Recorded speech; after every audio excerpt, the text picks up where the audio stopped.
weeks. So you're gonna talk about it. Yeah. Tell us all about it, like the Yes. process, the inspiration, and the name. Why call it Private Blizzard? Yes. So I started this album a couple of years ago. It was kind of 2 years in the making. Obviously, I feel very lucky to have had success with my first album, my first project, I should say. And following it up initially was a bit stressful because I was thinking a lot about how do I follow it up? How do I make, the next song, whatever it might be. Eventually, I decided that I just wanted to make something that I really loved and something that I believed in. This album is very different from my first one. It's much more live, has many more instruments. I made it in a city in the U.S. called Nashville, which Nashville? It's a cool city. It's in the South. It has a very big music scene and music culture. Lots of amazing songwriters live in Nashville, and yeah, I made it over there. I recorded it over a period of a few months, but I had obviously been writing it for some time. It deals with a bit more intense than the first one, but it also has its lighter, more fun moments as well. Oh, more fun moments, yeah. Yeah, it has a few. Because the latest single, Grieving, is like different from your last work. Yeah, this period of my life has been a bit more intense than the last one. I think the first album was so much about being in love. This one is a bit more about the effects of heartbreak, feeling a bit more alone in some circumstances.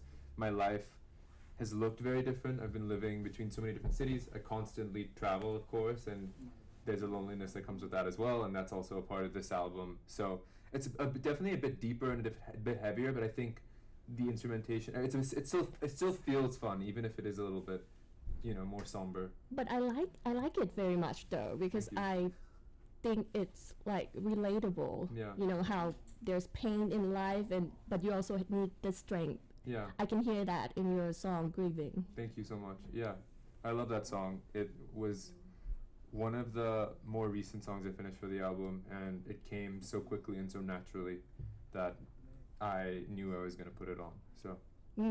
So you wrote a lot of songs outside the studio. What was that like? Don't you get like distracted by the people, by everything? I find it really inspiring to be around people. I love people watching.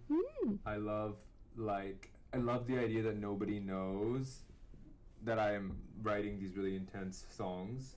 That's where the whole idea of Private Blizzard came from, because I would be in a coffee shop, I would be sitting next to people who were enjoying their days, going about their days, talking about simple things, groceries, gossiping, whatever, and I would be in this corner of the coffee shop writing these really intense lyrics about, hating somebody or falling out of love or whatever it might be. And so I thought that was really funny, like, that we operate in this way where we obviously don't know much about each other, but we still keep things up for appearances.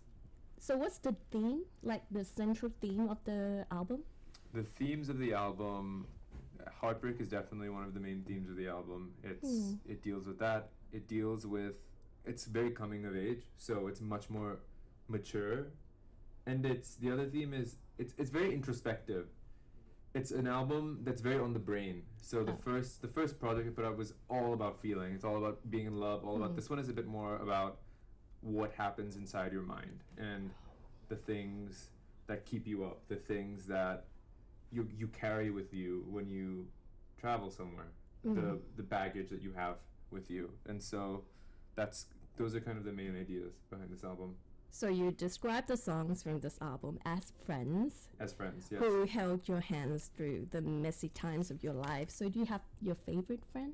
I do have my favorite friend. One and Only is the last song on the album. Oh. When you say friend, you mean like in my life or in the songs? In the songs. Yes. So One and Only is the last song, and it's the kind of friend who is always in a good mood. Who's always going, when you're in a bit of a funk, they're going to be the one who tells you, get out the house, come out with us, do things, and that's that friend for me, One and Only. Oh, so this is like the song you want your fans who feel a bit down to listen to? Yeah, it's such a fun, upbeat song. When I listen to it and I walk around a specific city, when I'm in, London or wherever I might be in the world, it just makes me feel good. And you're with like this big record label now, RCA Records, and that affect you in some way as a musician? Definitely, it's good and bad. Obviously good because you have infrastructure, you have resources. I wouldn't be able to do a tour like this without the big resources behind the amazing Sony teams in Asia.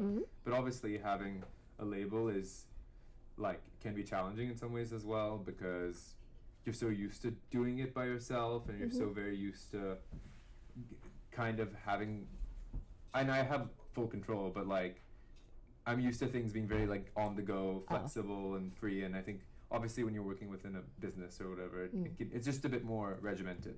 Okay. So you are like an inspiration to many, but what I like to know is who are you inspired by? Ooh, who am I inspired by? Yeah. I'm inspired by, I would say the artist that comes to mind right now is Adele. I'm very inspired by her. I love her. I love her so much. She's just her approach, the fact that she hasn't really shifted her sound to be more commercial. She seems like somebody who's operated on her gut and what feels right above all else, and I really respect that because that's a hard thing to do when you're in an industry like this where people are like, this is the thing you should do. To have the conviction to say it doesn't feel right, like it's not something that I would do, is really very inspiring to me. Yeah, she's very real. Very like, real. Yeah. So what's next after Private Blizzard is released? World tour? World tour. I'm going to Europe in September. I'm going to the US in February and January and February, and I'm back in Asia next summer, I think. Yay! So we're gonna get to see you live. Yes, at you'll your be able to concert. see it live, yeah. That's good. So what's the ultimate goal for you as a musician? The ultimate goal, well, there are the main goal is to make things that I feel represent a period of time. To make albums, to keep making albums, and things that convey my true emotions. And then I would say, as far as just like little dream goals, is just to play specific venues, play some big venues. I want to play Royal Albert Hall in London in the future, for example. Esplanade in Singapore at some point would be great. They're like in my head. Those are the things that I like aspire to. I don't really care as much about like, I'm obviously grateful for the streams, but I think more about like the live stuff. Yeah.